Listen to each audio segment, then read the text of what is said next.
Hi, I'm Comish, or Doob for short, and today I'll be showing you how to make an indicator light for your tree farm to know when all your trees have finished growing. First I'll show you how the redstone works.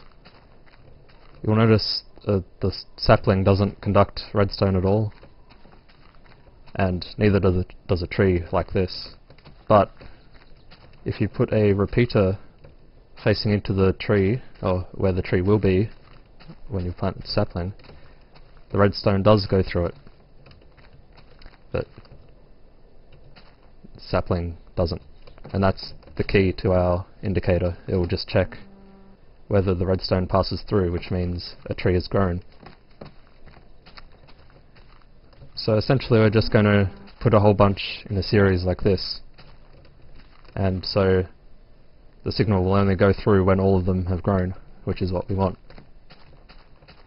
Here's a more compact layout with several rows, and basically just AND gate for each of the rows. Pretty simple redstone there. You can all copy that easily, I think. Don't have to go through the mechanics of actually building it.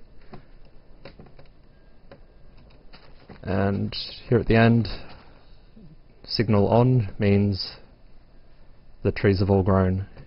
You could also get rid of that torch and just put redstone here, and it would be the opposite. Either way, whatever works easiest for whatever type of indicator you want to actually use. Might involve pistons, I don't know. I usually just use a torch like here. This is my more practical demonstration.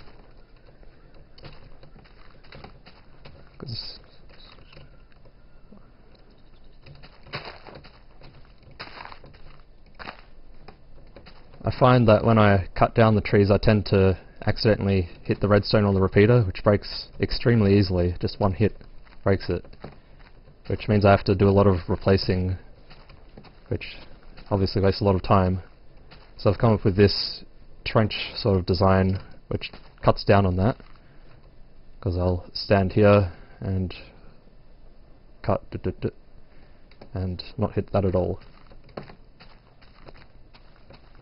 This also helps if you want to have a path on the side with the redstone going out.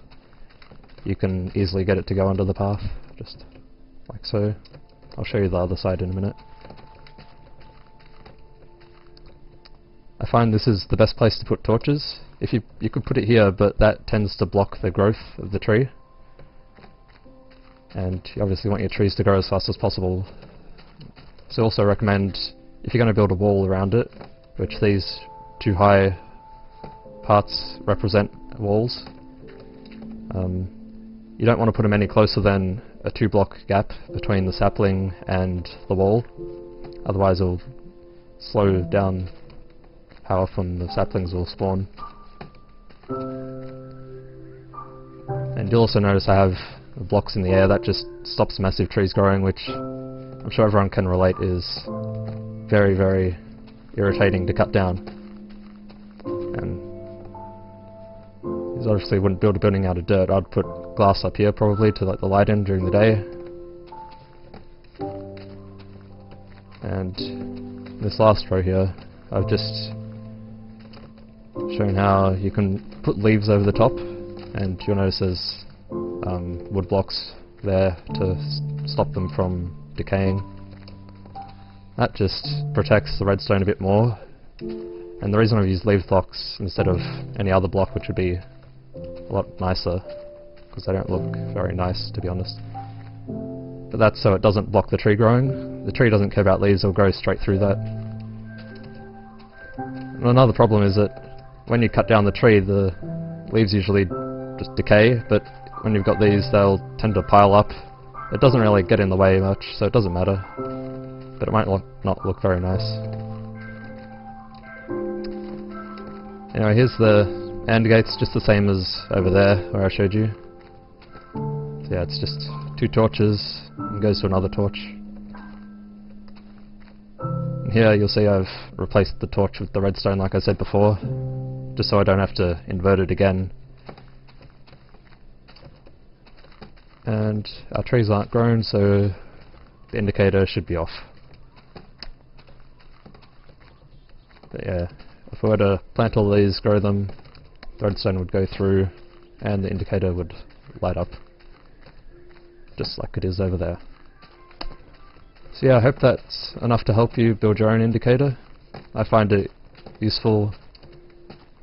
I'm very specific about how I cut down my trees, so I like to do it all at once.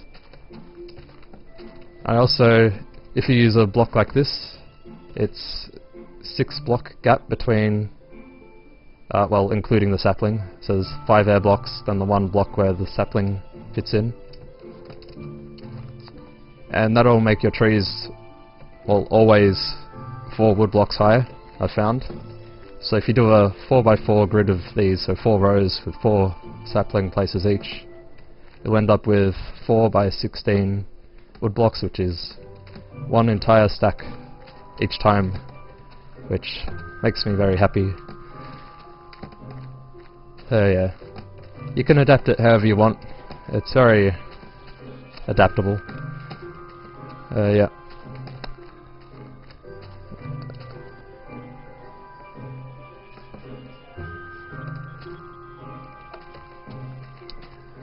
So yeah, just simulating if those trees hadn't grown, and indicator's off. Alright, goodbye.